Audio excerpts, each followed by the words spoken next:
अखिलेश यादव जिंदाबाद। साथियों स्वागत हो। अखिलेश यादव जी स्वागत है। अखिलेश यादव जी स्वागत है। देवरिया की धरती पे स्वागत है। अखिलेश यादव जी स्वागत है। भावी सीएम का स्वागत है।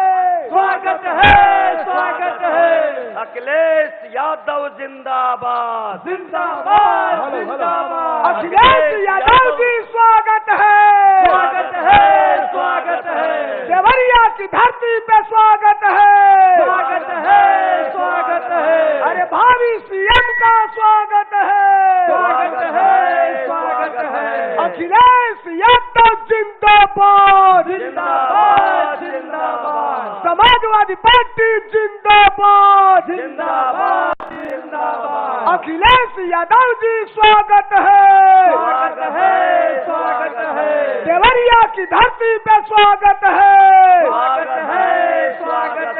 अखिलेश यादव जी स्वागत है। अरे भावी सीएम का स्वागत है। अखिलेश यादव जी स्वागत है। अखिलेश यादव जी स्वागत है। देवरिया की धरती पे स्वागत है। नौजवानों जब आपके नेता मंच पर आए इतनी तेज तालियों की गड़गड़ाहट से स्वागत करना कि आपका नेता आपका सम्मान बढ़े। अखिलेश यादव जी स्वागत है। देवरिया की धरती पे स्वागत है। समाजवादी पार्टी जिंदाबाद। अखिलेश यादव जिंदाबाद। समाजवादी पार्टी जिंदाबाद। अखिलेश यादव जिंदाबाद। अखिलेश यादव जी स्वागत है। देवरिया की धरती पे स्वागत है। अखिलेश यादव जी स्वागत है। साउंड वाले भैया उस डायस से बोलेंगे, माननी जी उससे बोलेंगे, देख लीजिएगा आवाज उसका बढ़ा लीजिएगा। अखिलेश यादव जी स्वागत है। देवरिया की धरती पे स्वागत है। अखिलेश यादव जी स्वागत है।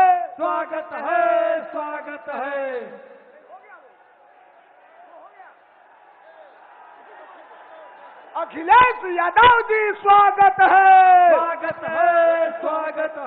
देवरिया की धरती से स्वागत है। अखिलेश यादव जी स्वागत है। देवरिया की धरती पे स्वागत है। अरे भावी सीएम का स्वागत है। नारा तेज होना चाहिए। अखिलेश यादव जिंदाबाद। समाजवादी पार्टी जिंदाबाद। अखिलेश यादव जी स्वागत है। देवरिया की धरती पे स्वागत है। अखिलेश यादव जिंदाबाद। समाजवादी पार्टी जिंदाबाद। अखिलेश यादव जिंदाबाद।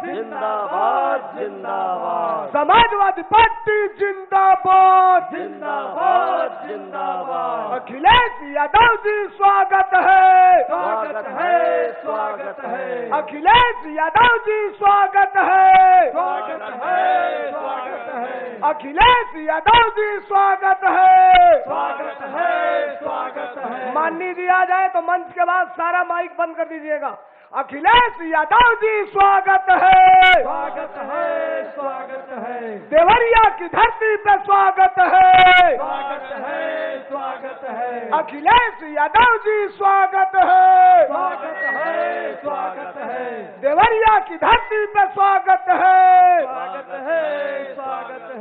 समाजवादी पार्टी जिंदाबाद, जिंदाबाद जिंदाबाद अखिलेश यादव जिंदाबाद, जिंदाबाद जिंदाबाद समाजवादी पार्टी जिंदाबाद, जिंदाबाद जिंदाबाद अखिलेश यादव जिंदाबाद, जिंदाबाद जिंदाबाद समाजवादी पार्टी जिंदाबाद, जिंदाबाद जिंदाबाद अखिलेश यादव जिंदाबाद, जिंदाबाद जिंदाबाद समाजवादी पार्टी जिंदाबाद, जिंदाबाद जिंदाबाद अखिलेश यादव जी स्वागत है, स्वागत है स्वागत है उठाओ दोनों हाथ और तालियों की गड़गड़ाहट से देश के नेता अखिलेश यादव जी का स्वागत, देश के नेता अखिलेश यादव जी का स्वागत। उठाओ दोनों हाथ तालियों की गड़गड़ाहट से अखिलेश यादव जी स्वागत है, स्वागत है स्वागत है अखिलेश यादव जी स्वागत है, स्वागत है स्वागत है और बोल रहा यूपी अब की परिणाम बदलने वाला है, अरे परिणाम बदलने वाला है, और बटन दबा दो साइकिल का सुल्तान बदलने वाला है, बटन दबा दो साइकिल का सुल्तान बदलने वाला है, रोजी रोटी सस्ती होगी राज्यसभा का आएगा, और यूपी की जनता ये कहती ढोंगी बाबा जाएगा, तो कुर्सी होगी वही लेकिन फरमान बदलने वाला है, और बटन दबा दो साइकिल का सुल्तान बदलने वाला है। उठाओ दोनों हाथ एक बार और तालियों की गड़गड़ाहट से अपने नेता का स्वागत करेंगे। मैं अनुरोध करूंगा अपने यशस्वी जिलाध्यक्ष श्री डॉक्टर दिलीप यादव जी को कि अपने राष्ट्रीय अध्यक्ष और देश की तकदीर और तस्वीर बदलने वाले युवाओं के जननायक बेरोजगारों को रोजगार देने का संकल्प लेकर आपके बीच में आए, और तमाम ये अनुदेशक शिक्षा मित्र जिनको 5 वर्ष तक लाठियों से पीटा गया है, उनके भविष्य को संवारने और सजाने के लिए उत्तर प्रदेश की गद्दी पर बैठने वाले हम लोगों के आदरणीय नेता आदरणीय अखिलेश यादव जी का हम लोगों के जिलाध्यक्ष डॉक्टर दिलीप यादव जी स्वागत करें। डॉक्टर दिलीप यादव जी।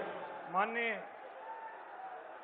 राष्ट्रीय अध्यक्ष जी को सुनने के लिए बड़ी तादाद में जो आज देवरिया के सम्मानित साथियों आप इस मैदान में एकत्रित हुए हैं, आप सभी का स्वागत वंदन अभिनंदन करते हुए मैं देवरिया जनपद की सरजमी पर उत्तर प्रदेश के भविष्य,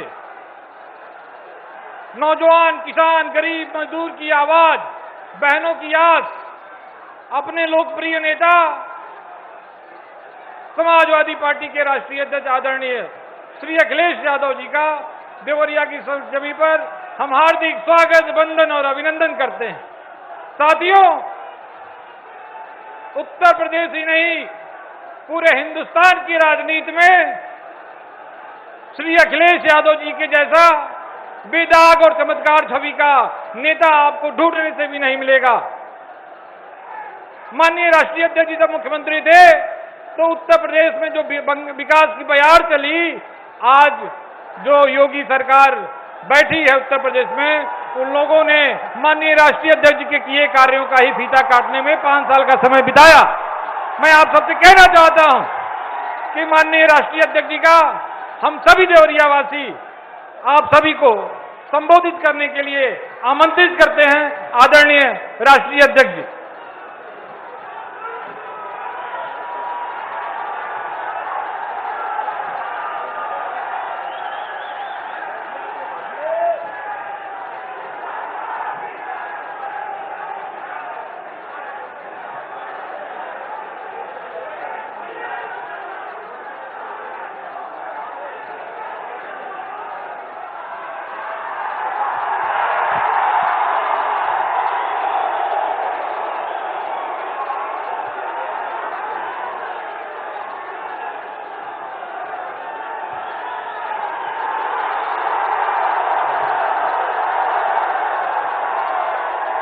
पार्टी के हमारे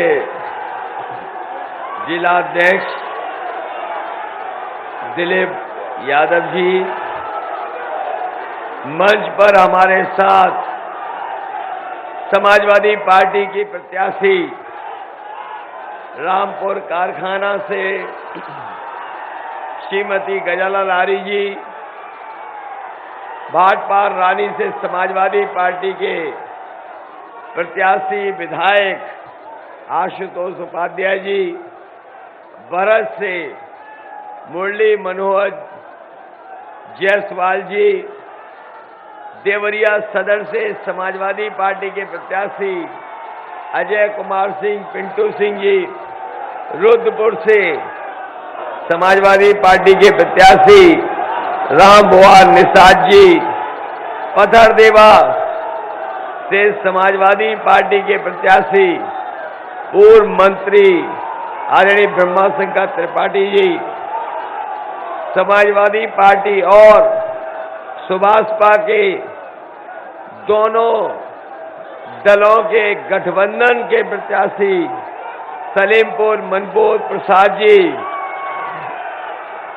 मंच पर समाजवादी पार्टी के हमारे एमएलसी राम सुंदर दास जी, पूर्व सांसद गोरख प्रसाद जायसवाल जी, बाबूलाल यादव, पूर्व सांसद श्रीमती कनकलता सिंह जी, पूर्व सांसद रमाशंकर विद्यार्थी जी, राम आश्रय पहलवान जी और अशोक सिंह कुशवाहा जी, डॉक्टर गुंजन जी से लेकर के सभी समाजवादी पार्टी के हमारे नेता, संचालन कर रहे चंद्रभूषण सिंह यादव जी, इस चुनावी जनसभा में उपस्थित हमारे सभी आदरणीय बुजुर्ग, किसान भाई, बड़ी संख्या में नौजवान साथी, माताएं बहनें और पत्रकार साथियों, मैं सबसे पहले आप सबका बहुत बहुत धन्यवाद और आभार प्रकट करना चाहता हूं। जहां ये चुनावी जनसभा हो रही है, थोड़ी सी दूर पर प्रधानमंत्री जी भी आने वाले हैं। यहां बगल में ही कार्यक्रम है उनका भी, बहुत ज्यादा दूर नहीं होगा, 3 किलोमीटर दूर ही बोलने आ रहे हैं बीजेपी के लोग। कम से कम हमारे साथियों को बीजेपी से कुछ सीखना चाहिए। अभी कोरोना नहीं है, वहां आदमी भी नहीं है, लेकिन पता नहीं कोरोना में जो समझौता कुर्सियां दूर रखी हुई हैं, जो 2 गज की दूरी,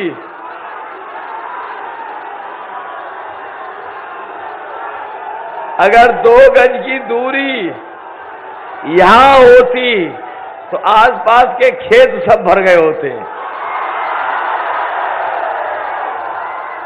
अब तो कोरोना भी नहीं है, बीमारी भी नहीं है, तब भी हमारे और आपके बीच में दूरी होनी चाहिए।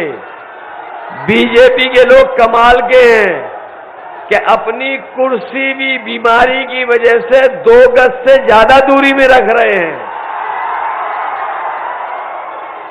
अभी मैं देख के आया हूं, उनकी सभा में 2 गज से ज्यादा की दूरी पर कुर्सियां रखी हुई हैं।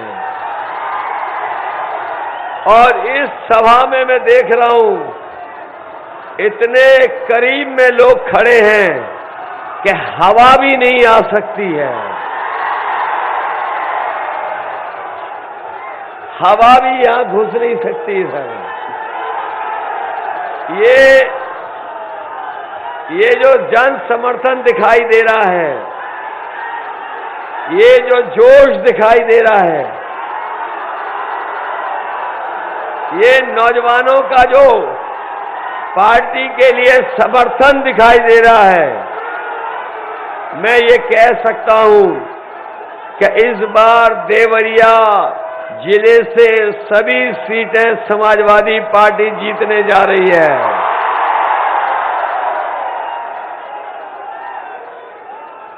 आपने 5 साल इंतजार किया है।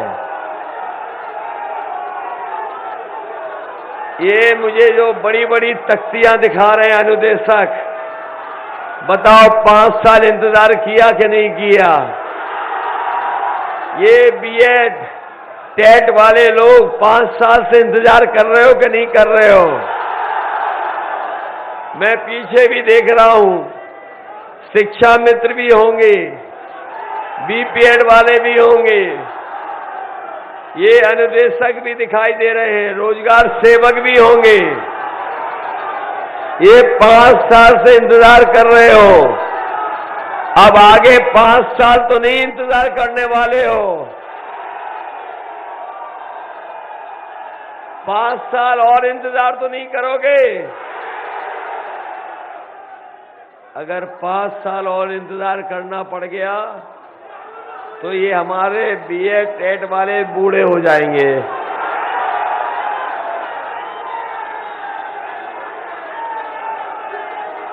इसलिए साथियों, मैं आपसे आज निवेदन और अपील करने आया हूं कि जो उत्तर प्रदेश का चुनाव होने जा रहा है, ये चुनाव कोई छोटा मोटा चुनाव नहीं है। ये जहां उत्तर प्रदेश का भाग्य तय करेगा, वहीं देश की राजनीति किस दिशा में जाएगी उसका भी चुनाव है। जहां हमने आपने देखा है, लोकतंत्र और संविधान बचाने के लिए न केवल समाजवादी पार्टी बल्कि देश के बहुत सारे बुद्धिजीवी इस बात को मानते हैं कि उत्तर प्रदेश का चुनाव जहां खुशहाली के लिए हो रहा है, वहीं ये चुनाव लोकतंत्र और संविधान बचाने के लिए भी चुनाव है। आपको मैं याद दिलाना चाहता हूं, मैं आपको बहुत याद दिलाना चाहता हूं, याद कीजिए, ये बीजेपी के लोगों ने 2017 में फैसला लिया था कि रुपया बंद हो जाएगा, नोटबंदी बंद हो जाएगी, तो भ्रष्टाचार और कालाधन वापस आ जाएगा। याद कीजिए, 2017 में ये फैसला बीजेपी ने लिया था और कहा था कि नोटबंदी के बाद भ्रष्टाचार खत्म हो जाएगा, कालाधन वापस आ जाएगा। बताओ, इन्होंने झूठ बोला था कि नहीं बोला था? हमारे व्यापारियों को याद होगा, जिस तरीके से देश को आजादी दिलाने के समय पर रात के 12 बजे लोकसभा चलाने का काम हुआ था। जिस समय बीजेपी जीएसटी लागू कर रही थी, उस समय रात के 12 बजे जीएसटी लागू करने का काम हुआ था और उन्होंने भरोसा दिलाया था कि जीएसटी लागू हो जाने के बाद रोजगार मिलेंगे, कारोबार बढ़ेगा, उद्योग लगेंगे, व्यापार को करने में आसानी होगी। मैं आपसे जानना चाहता हूं, जीएसटी लागू हो गई, क्या आपको नौकरी और रोजगार मिल गए? बताओ, झूठ बोला था कि नहीं बोला था? याद है, बीजेपी ने कहा था कि हवाई चप्पल में चलने वाला हवाई जहाज में चलेगा। याद है कि नहीं याद है? और आपको वो भी याद होगा कि बीजेपी के लोगों ने कहा कि उनकी सरकार बना दो, ऐसे फैसले लिए जाएंगे जिससे हमारे किसानों की आय दोगुनी हो जाएगी। बताओ किसान भाइयों, किसी की भी आय दोगुनी हो गई हो तो बता दो। इसलिए मैं कहना चाहता हूं, अगर बीजेपी के नेताओं के आपने भाषण सुने होंगे तो उनके छोटे नेता छोटा झूठ बोल रहे हैं। जो बड़े नेता हैं बड़ा झूठ बोल रहे हैं, और जो सबसे बड़े नेता हैं वो सबसे बड़ा झूठ बोल रहे हैं। बताओ, झूठ बोलते हैं बीजेपी के लोग कि नहीं बोलते हैं? ये लोग ऐसा फैसला लिए थे कि हमारे किसानों की जमीन छिन जाती। ये काले कानून लेकर के आए और काले कानून पास करा दिए। हमारे किसानों ने काले कानून स्वीकार नहीं किए, वो लगातार आंदोलन करते रहे, धरना दिया। उन्होंने हर परिस्थिति का मुकाबला किया, कीलें लगा दी होंगी, लेकिन किसान पीछे नहीं हटे। बोर्डर लगा दिए गए, किसान पीछे नहीं हटा। सर्दी आई, गर्मी आई, बारिश आई, ये वैश्विक महामारी आई, लेकिन हमारा किसान पीछे नहीं हटा। 700 से ज्यादा किसान शहीद हो गया, उसके बावजूद भी किसान पीछे नहीं हटा। अंतोगत्वा सरकार को पीछे हटना पड़ा और कानून वापस लेने पड़े। क्या आपको याद है कि नहीं याद है? याद है कि नहीं याद है? 700 किसान शहीद हो गए, सरकार को झुकना पड़ा। और ये इसलिए झुकी सरकार क्योंकि इन्हें पता था कि पंजाब में और उत्तर प्रदेश में चुनाव आने वाला है। ये बीजेपी के लोग किसानों को कितना भी बड़ा सपना दिखा दें, लेकिन इस बार किसान इनको माफ करने वाला नहीं है। उत्तर प्रदेश से इनको साफ करने का काम करेगा किसान। इधर देख रहे हैं बीजेपी के नेता माफी मांग रहे हैं। कुछ लोग कान पकड़ करके उठक बैठक लगा रहे हैं। कुछ इनके बीजेपी के प्रत्याशी दंडवत होकर के माफी मांग रहे हैं। अभी अभी देखा, एक तस्वीर आई है कि एक बीजेपी का प्रत्याशी किसी की तेल मालिश कर करके माफी मांग रहा है। लेकिन मैं कह देना चाहता हूं, हमारे किसानों ने अन्न संकल्प ले लिया है, किसानों ने फैसला ले लिया है। बीजेपी के लोग, इनके प्रत्याशी कान पकड़ करके अगर 700 बार भी उठक बैठक लगाएंगे तब भी किसान उत्तर प्रदेश का उन्हें माफ करने वाला नहीं है। बताओ, महंगाई बढ़ गई कि नहीं बढ़ गई? डीजल पेट्रोल महंगा हो गया कि नहीं हो गया? किसान भाइयों, खाद मिली कि नहीं मिली? और जब लेने गए होगे, खाद की बोरी को देखा होगा तो 5 किलो की चोरी हो गई कि नहीं हो गई? कभी कभी मैं सोचता हूं, ये 5 किलो की चोरी ये बीजेपी के लोगों ने सीखी कहां से है? कभी आपने पार्ले जी का बिस्किट पैकेट देखा है? जब पहले पार्ले जी का बिस्किट मिलता था तो बड़ा वाला होता था, बहुत बड़ा पैकेट होता था, बिस्किट भी ज्यादा होते थे। लेकिन जैसे जैसे महंगाई बढ़ी, उन्होंने मुनाफा कमाना शुरू किया, उन्होंने पैकेट को छोटा करना शुरू कर दिया।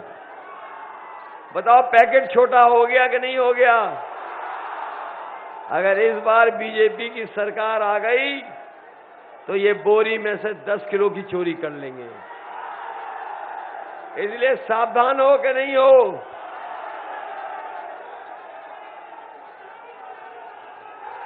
ये लोग तो कहते थे, बताओ हमारे गरीब साथियों, हमारे किसान भाइयों, नौजवानों, ये यही तो कहते थे कि हवाई चप्पल पहनने वाला हवाई जहाज में चलेगा। याद है कि नहीं याद है? और जब से ये सरकार में आए हैं, हवाई जहाज बेच दिए कि नहीं बेच दिए? और जहां हवाई जहाज खड़े होते थे वो हवाई अड्डे बेच दिए कि नहीं बेच दिए? जो पानी के जहाज चलते थे वो बेच दिए, बंदरगाह बेच दिया, रेलगाड़ी बेच दी कि नहीं बेच दी, रेलवे स्टेशन और रेलवे स्टेशन की जमीन बेच दी कि नहीं बेच दी। और ये इन्होंने इसलिए बेच दिया, आपने पुरानी कहावत सुनी होगी, न रहेगा बांस, जब सब बिक जाएगा तो बताओ नौकरी और रोजगार कौन देगा। जब ये सब चीजें बिक जाएंगी तो हमारे नौजवानों को नौकरी और रोजगार कौन देगा। याद है बाबा मुख्यमंत्री कह रहे थे कि गर्मी निकाल देंगे, याद है कि नहीं याद है। अभी कुछ दिन पहले बाबा मुख्यमंत्री कह रहे थे कि गर्मी निकाल देंगे। मुझे तो ये लग रहा है, ये जोश देख के लग रहा है कि जब वोट पड़ेगा तो ये गर्मी निकालने वालों की देवरिया वाले भाप निकाल देंगे। बताओ भाप निकाल दोगे कि नहीं निकाल दोगे। और हम अपने नौजवानों को कह करके जा रहे हैं, जो लोग गर्मी निकालने की बात कह रहे थे, आप समाजवादियों की सरकार बनाओ, फौज में भर्ती और पुलिस में भर्ती निकालने का काम समाजवादी सरकार में होगा। इधर 3 साल से कोई भर्ती नहीं निकली। हमारे नौजवान दौड़ दौड़ के तैयारी कर रहे थे, ये वर्दी पहन करके भर्ती में जा करके देश की सेवा करना चाहते हैं, लेकिन इन्होंने मौका नहीं दिया। 3 साल से भर्ती नहीं हुई, इसलिए भर्ती भी होगी और पुलिस में भी भर्ती निकालने का काम समाजवादी सरकार में होगा।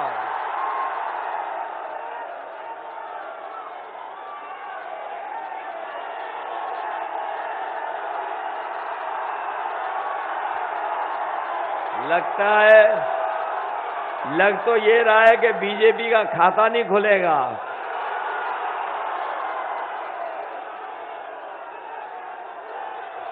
बोलो, अभी ये जोश बचा के रखना है, बचा के।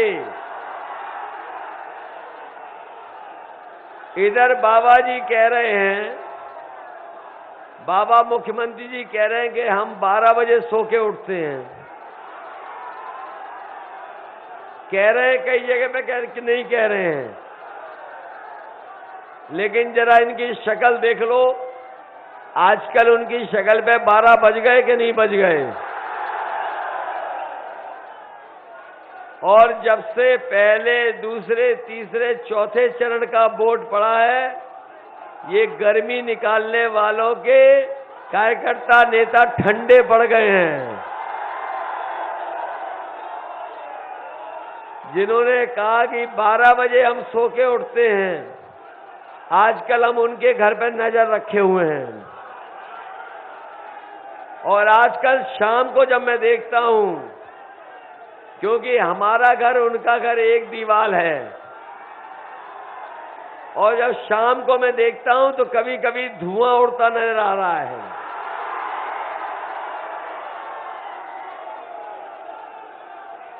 और अभी कुछ अधिकारी बता रहे थे कि जब से उन्हें सूचना मिली है कि 4 चरणों में सफाया हो चुका है, वो रात में उठ करके धुआं मांग रहे हैं।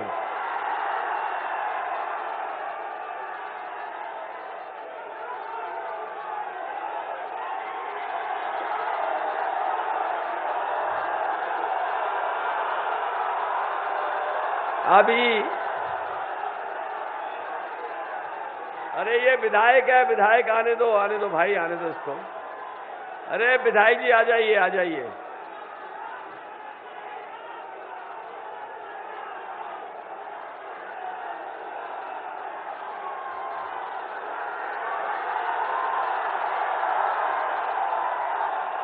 अरे इसकी आगे की बात तो सुन लो। अभी कुछ दिन पहले मैंने मुख्यमंत्री आवास के पास कुछ पुताई वालों को जाते हुए देखा और पुताई वालों को रोक करके मैंने पूछवाया कि कहां जा रहे हो, तो उन्होंने बताया कि हम मुख्यमंत्री आवास में जा रहे हैं, जो धुएं के काले धब्बे पड़ गए उनको पुताई करने जा रहे हैं। तो बताओ बाबा जी जाने वाले हैं कि नहीं हैं? और अब तो गाना भी बन गया उनके ऊपर, अब तो गाना भी बन गया उनके ऊपर। यूपी में काबा, ये गाना तो सुन लिया होगा सबने कि नहीं सुन लिया? यूपी में काबा, बाय बाय बाबा बा। बताओ बाय बाय कर दोगे बाबा जी को कि नहीं करोगे? और ये मैं हाथ में देख रहा हूं कुछ लोगों के, ये स्मार्टफोन कहीं बाबा जी ने तो नहीं दिए? उन्होंने तो लैपटॉप बांटे थे, वो मिल गए आपको।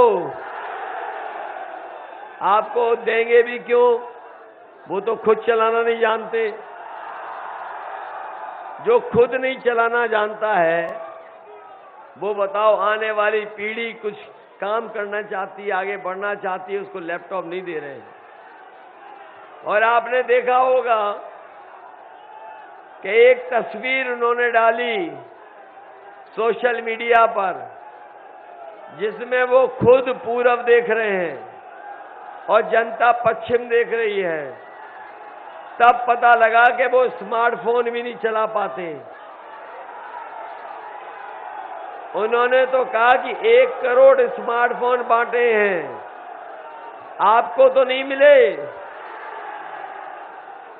ये 1 करोड़ स्मार्टफोन कहां बांट दिए इन्होंने? ये जानते ही नहीं है बीजेपी के लोग। इनके खिलाफ जनता के अंदर 440 वोल्ट का करंट फैल गया है। और जब से समाजवादियों ने कहा है कि समाजवादी सरकार बनेगी, तो आम लोगों को, आप लोगों को 300 यूनिट फ्री बिजली देने का फैसला लिया है। न केवल 300 यूनिट फ्री बिजली, बल्कि हमारे किसानों की सिंचाई पूरी की पूरी माफ होगी, कोई पैसा नहीं देना पड़ेगा। कोरोना का वो समय भी देखा जिस समय मजदूर पैदल पैदल चल करके आए थे, गुजरात से, महाराष्ट्र से, भूखे प्यासे अपने बच्चों के साथ चल करके आए। जो बच्चे पैदल चल सकते थे वो पैदल चल करके लेकर के आए। जो छोटे बच्चे थे उन्हें कंधों पे परिवार के लोग उठा करके लाए। और उसके बाद जब कोरोना बीमारी आई, ये सरकार न दवाई दे पाई, न बिस्तर दे पाई, और सांसों के लिए सबसे जरूरी चीज ऑक्सीजन, ये सरकार ऑक्सीजन भी नहीं दे पाई। अगर ये सरकार समय पर दवाई और ऑक्सीजन दे देती तो बहुत सारे लोगों की जान बच जाती। जब सरकार की सबसे ज्यादा जरूरत थी, उस समय सरकार ने गरीबों को अनाज छोड़ने का काम किया, गरीबों की कोई मदद नहीं की। बड़ी संख्या में लोगों की जान चली गई। हमने, आपने वो तस्वीरें देखी जिसमें गंगा में हजारों लाशें बह रही थीं।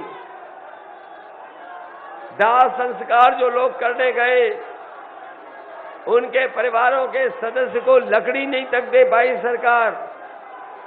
क्या ऐसी सरकार को माफ कर दोगे आप? और उस समय अगर कोई मदद कर रहा था तो समाजवादी सरकार में जो एम्बुलेंस चल रही थी, वही हमारी गरीब की मदद कर रही थी। इसलिए देवरिया के लोगों को हम आपको भरोसा दिला के जा रहे हैं, हमें दवाई के लिए, इलाज के लिए और गरीब के लिए अगर एम्बुलेंस 2 गुनी करनी पड़ेंगी तो संख्या बढ़ा करके एम्बुलेंसों को हम गरीबों की मदद करने का काम करेंगे। ये 100 नंबर वाली गाड़ी जो इसलिए चलाई गई थी कि हमारे गांव में रहने वाले लोगों के ऊपर कभी संकट आ जाता है, कभी तकलीफ और परेशानी आ जाती है, उन्हें थाने आना पड़े, वो फोन मिलाएं और पुलिस उनकी मदद के लिए पहुंच जाए। लेकिन जब से बाबा मुख्यमंत्री ने 100 नंबर को 112 किया है, हमारी पुलिस का भी कबाड़ा कर दिया। पुलिस बर्बाद हो गई। इस डबल इंजन की सरकार में अगर कोई चीज डबल हुई है तो वो महंगाई और भ्रष्टाचार इन्होंने डबल करने का काम किया है। बताओ, महंगाई डबल हो गई कि नहीं हो गई? भ्रष्टाचार दोगुना हो गया कि नहीं हो गया? और आज हर चीज महंगी हो गई है। ये जो लोग कह रहे थे कि जाओ नौजवानों पकौड़ा बनाना सीख लो, बताओ वो सरसों का तेल महंगा हो गया कि नहीं हो गया? दालें महंगी हो गई कि नहीं हो गई?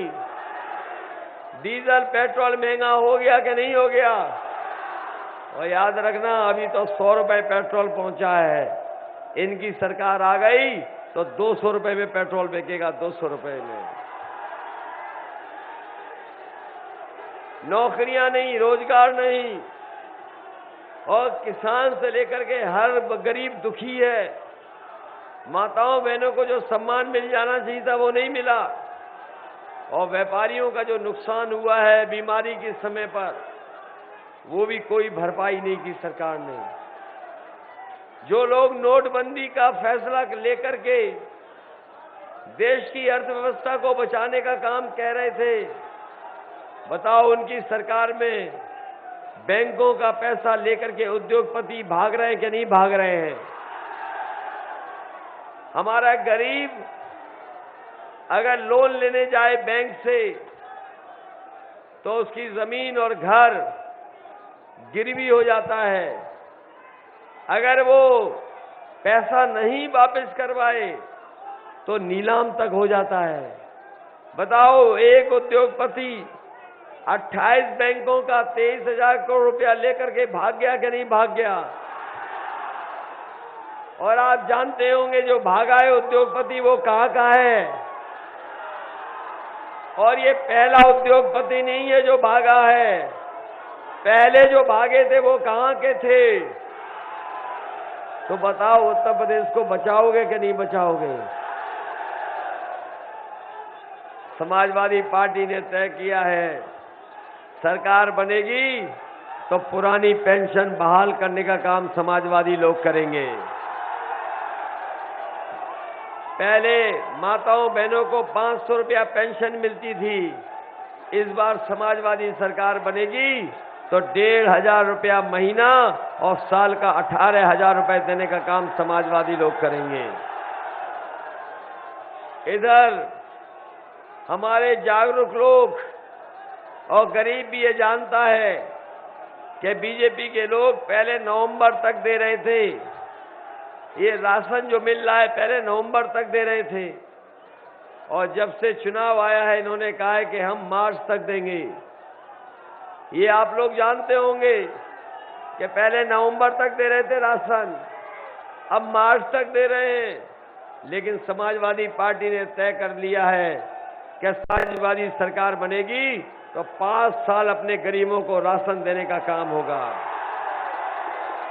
न केवल राशन दिया जाएगा बल्कि हमारे गरीबों का स्वास्थ्य भी बेहतर हो जाए, उसके लिए अगर दूध, घी और 1 लीटर सरसों का तेल भी देना पड़ेगा, और साथ में चीनी, वो भी हम अपने गरीबों को देने का काम करेंगे। बताओ, मदद करोगे कि नहीं करोगे? इस महंगाई के खिलाफ वोट डालोगे? और नौजवानों जिन्होंने भर्ती नहीं निकाली, नौकरी नहीं निकाली, उनके खिलाफ वोट डालोगे कि नहीं डालोगे? मैं आपको भरोसा दिला के जा रहा हूं नौजवान साथियों, जहां फौज में, पुलिस में भर्ती निकलेगी, वहीं 11 लाख जो पद खाली हैं सरकार के, उन पदों को भी भर करके अपने नौजवानों को नौकरी देने का काम समाजवादी लोग करेंगे।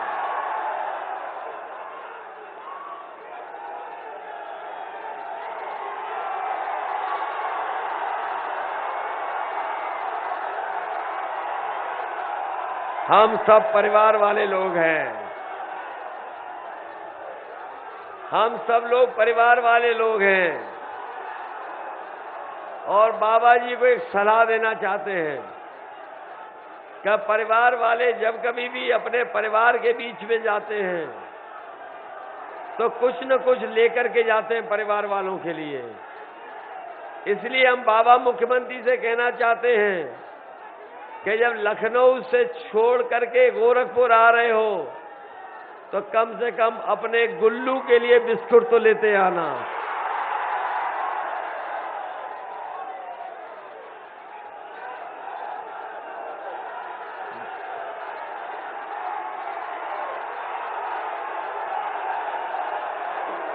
बोलो बाबा जी जा रहे हैं कि नहीं जा रहे हैं? 5वें चरण तक बुरी तरह हार रहे हैं। 6वें चरण में आपकी जिम्मेदारी है। बताओ हराओगे कि नहीं हराओगे? इसलिए हम अपने अनुदेशकों को कह के जा रहे हैं नियमितीकरण होगा। शिक्षा मित्रों वालों से कह के जा रहे हैं मदद होगी। ये जो 69,000 वाले हैं जिनके साथ बहुत भेदभाव हुआ है, इनके भी मदद करने का काम समाजवादी लोग करेंगे। वहीं बीएड टेट वाले लोग 5 साल से इंतजार कर रहे हैं, इनको समायोजित नहीं किया गया। समाजवादी सरकार बनेगी तो बीएड टेट वाले और बीटीसी वालों को नौकरी देने का काम समाजवादी सरकार में होगा। इसलिए मदद करिए। बीजेपी को हराओगे? जिन्होंने 5 साल इंतजार किया उन्हें बूथ पर सबक सिखाओगे?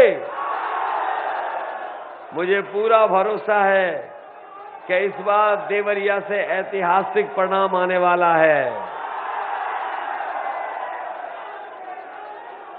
ये मान लें देवरिया सब सीटें जिता रहा है। नौजवानों आप तो इंतजार नहीं करोगे? 5 साल तुम्हारे बर्बाद हुए और 5 साल तो नहीं बर्बाद करोगे? तो देवरिया वालों जिताओ। हमने सबसे गठबंधन कर लिया। ओम प्रकाश राजभर जी से भी गठबंधन कर लिया। ये हमारा गठबंधन के प्रत्याशी हैं मनमोहन सलीमपुर से। इनका चुनाव चिन्ह याद है कि नहीं याद है? छड़ी छड़ी। मनमोहन जी का याद है कि नहीं याद है? ये बीजेपी वाले पीला रंग देख करके ढीले हो जाते हैं। छड़ी याद रखोगे कि नहीं? छड़ी सहारा है। ये छड़ी लेकर के आए, इसी छड़ी का ध्यान रखना। और सभी दूसरे प्रत्याशी हमारे, उनका साइकिल चुनाव चिन्ह याद रखोगे? ब्रह्मा शंकर त्रिपाठी जी को जिताओगे? रामबुआल निषाद जी को और हमारे अजय कुमार सिंह, पिंटू सिंह जी को मदद करोगे? मुरली मनोहर जायसवाल जी, इनकी भी मदद करना। मदद करोगे? साइकिल भूल तो नहीं जाओगे? और आपने पहले भी जिता दिया था। इकलौते हमारे विधायक थे आशुतोष उपाध्याय जी को। इस बार ऐतिहासिक वोटों से जिताओगे कि नहीं जिताओगे? और हमारी समाजवादी पार्टी से चुनाव लड़ रही रामपुर कारखाना से गजाला लारी जिताओगे?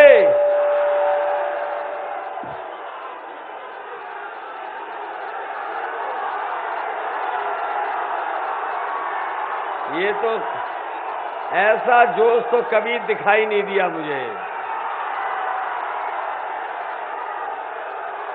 मुझे लगता है ये जो जोश है जो आपका 3 किलोमीटर दूर भी जान गए होंगे क्या यहाँ समाजवादियों की रैली चल रही है।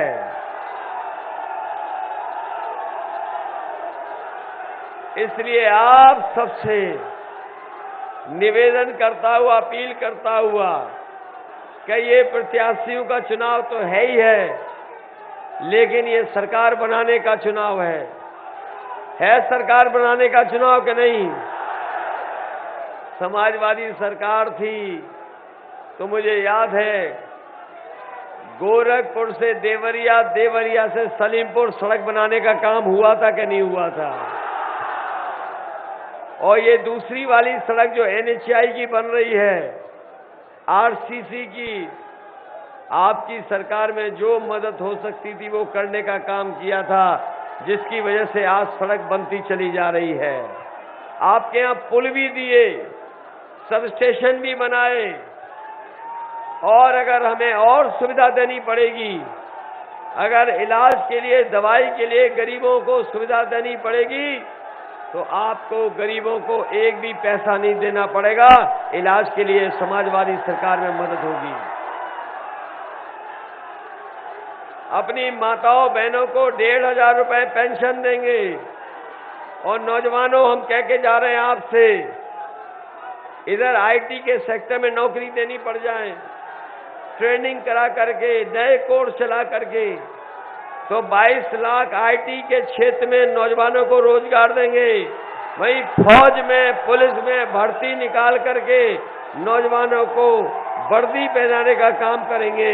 और 11 लाख जो पद खाली हैं, उन पदों को भर करके भी अपने नौजवानों को नौकरी देने का काम करेंगे।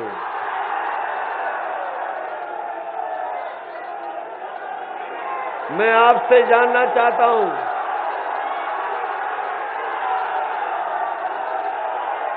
बताओ जाति जनगणना होनी चाहिए कि नहीं होनी चाहिए? ये बाबा जी कभी कभी हमें दंगेज कहते हैं, दंगेज। ये जो पड़ोसी बाबा जी हैं, हमें दंगेज कहते हैं, दंगा करने वाले। बताओ क्या हम दंगा करने वाले लगते हैं? लेकिन हम बाबा जी को कहना चाहते हैं कि अगर उन्हें दंगेज देखना है तो सुबह उठ करके शीशे को देखना, और शीशे में जो दिखाई देगा वही सबसे बड़ा दंगेज है। हम समाजवादी लोग तो गंगा जमुनी तहजीब को बढ़ाने वाले लोग हैं। हम समाजवादी लोग वो हैं जो मिली जुली तहजीब को आगे बढ़ाने पर भरोसा रखते हैं। हम समाजवादी लोग वो हैं जो सभी जाति धर्म के लोगों के लिए हर एक वर्ग के साथ बिना भेदभाव के मदद करने का काम करते हैं। इसलिए मैं देवरिया के लोगों से विशेष अपील करके जा रहा हूं कि ये 6वें चरण का चुनाव है। 6वें चरण में आपको बहुमत से आगे गठबंधन को ले जाना है। इसलिए एक एक सीट जिताने का काम करना। आप सबका बहुत बहुत धन्यवाद और बहुत बहुत आभार प्रकट करता हूं।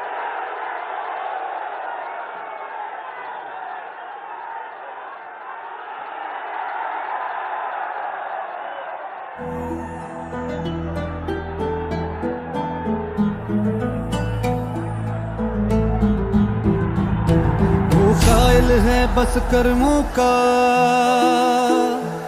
सम्मान करे सब धर्मों का। वो साथी है मजदूरों का, वो साहस है मजबूरों का,